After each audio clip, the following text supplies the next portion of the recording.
അപ്പോൾ എല്ലാവർക്കും Mitchel tasty വ്ളോഗിലേക്ക് സ്വാഗതം. ഇന്ന് 4 മണി ചായക്ക് വളരെ ക്രിസ്പി ആയിട്ടുള്ള ഒരു വട തയ്യാറാക്കിയാലോ. അപ്പോൾ വെളുപ്പത്തിൽ തയ്യാറാക്കാൻ പറ്റും കേട്ടോ. അപ്പോൾ ഇതിലേക്ക് ഒരു 1.25 കപ്പ് വെള്ളം ഞാനൊരു ചട്ടിയിൽ ഒഴിച്ചിട്ട് തിളക്കാൻ വേണ്ടി വെച്ചിട്ടുണ്ട്. ആവശ്യത്തിന് ഉപ്പിട്ട് കൊടുത്തിട്ടുണ്ട് കേട്ടോ. അപ്പോൾ ഈ ഒരു കപ്പിൽ റവയാണ് എടുത്തിട്ടുള്ളത്, റവ മാത്രം മതി. ഇനി നമുക്ക് ഇതിലേക്ക് ഒരു അരമുറി സവാള കട്ട് ചെയ്തതും ഒരു കഷ്ണം ഇഞ്ചി കട്ട് ചെയ്തതും അതുപോലെ ഒരു ടീസ്പൂൺ കുരുമുളക് ക്രഷ് ചെയ്ത് മാറ്റി വയ്ക്കുക. കുറച്ച് ആവശ്യത്തിന് കറിവേപ്പിൻ്റെ കേട്ടോ.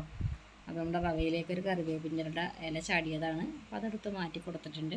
ഇനി നമ്മുടെ വെള്ളം തിളച്ച് നമ്മൾ റവ ഇട്ട് കൊടുക്കുക. അപ്പോൾ റവ നന്നായിട്ട് തന്നെ ഇളക്കി കൊടുക്കുക കേട്ടോ. റവ ആയതുകൊണ്ട് തന്നെ പെട്ടെന്ന് തന്നെ ടൈറ്റായി കിട്ടും. അപ്പോൾ ഒരു മീഡിയം ഫ്ലെയിമിൽ ഇട്ടിട്ട് വേണം ചെയ്താൽ. വെള്ളമൊക്കെ നല്ല വലിഞ്ഞിട്ടുണ്ട് കേട്ടോ. അപ്പോൾ ആ ടൈമിൽ നമ്മൾ മാറ്റി വെച്ചിട്ടുള്ള സവാളയും പച്ചമുളക് കറിവേപ്പിൻ്റെ ഇഞ്ചിയൊക്കെ ചേർത്ത് കൊടുക്കുക കേട്ടോ. പച്ചമുളക് ചേർത്തിട്ടില്ല. ഇനി നന്നായിട്ട് തന്നെ ഒന്ന് 2 സെക്കൻഡ് ഒന്ന് വാറ്റി കൊടുത്തിട്ട് ഗ്യാസ് ഓഫ് ചെയ്യാം. ഇനി നമുക്കൊരു പ്ലേറ്റിലേക്ക് ചൂടാറാൻ മാറ്റി വെക്കാം. ഈ സമയത്ത് ഒരു 1/4 ടീസ്പൂണോളം കായപ്പൊടി ചേർക്കാം കേട്ടോ. അപ്പോൾ വടയുടെ ഒരു ടേസ്റ്റിലുണ്ടെങ്കിൽ കായപ്പൊടി ചേർക്കണമല്ലോ. ഒരു 1/4 ടീസ്പൂണോളം കായപ്പൊടിയും ഉപ്പുണ്ടോ ചെക്ക് ചെയ്ത് നോക്കിയിട്ട് ഒരു നുള്ളു ഉപ്പും കൂടെ ചേർത്തിട്ട് നമ്മൾ ഒന്ന് കൈ കൊണ്ടൊന്ന് ഒതുക്കി കൊടുക്കുകയാണ്.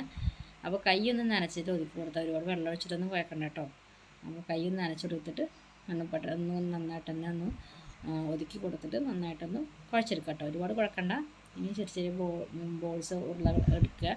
ഓരോ ഉരുളകളാക്കിയിട്ട് കയ്യിൽ വെച്ച് നല്ല റൗണ്ട് ഷേപ്പിലാക്കി എടുക്കുക. നിങ്ങൾക്ക് അതിൽ ഓരോ ഹോൾസ് ഇട്ട് കൊടുക്കുക കേട്ടോ. നമ്മുടെ ഒരു വടയുടെ ഒരു ഷേപ്പാക്കിയിട്ട് എടുക്കുക.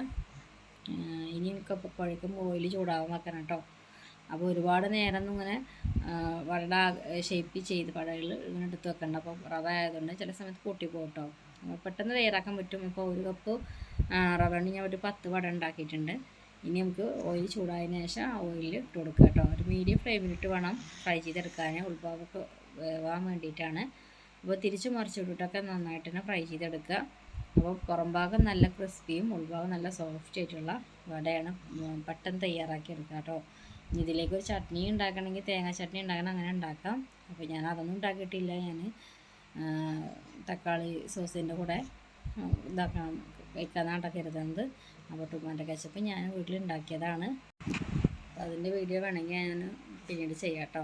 നമ്മൾ പുറം ഭാഗം നല്ല ക്രിസ്പിയും ഉൾഭാഗം നല്ല സോഫ്റ്റ് ആയിട്ടുള്ള റവ വട തയ്യാറായിട്ടുണ്ട് കേട്ടോ. റവ വട തയ്യാറായിട്ടുണ്ട്. അപ്പോൾ എല്ലാവരും വീട്ടിൽ ട്രൈ ചെയ്ത് നോക്കുക. വീഡിയോ ഇഷ്ടമായാൽ അതിന് ലൈക്ക് ചെയ്യാനും ഷെയർ ചെയ്യാനും സബ്സ്ക്രൈബ് ചെയ്യാനും അതുപോലെ കമൻറ്റ് ചെയ്യാനും മറക്കരുത്. ഇതുപോലത്തെ റെസിപ്പി ആയിട്ട് എൻ്റെ ചാനൽ ഫോളോ ചെയ്യാനും മറക്കരുത്.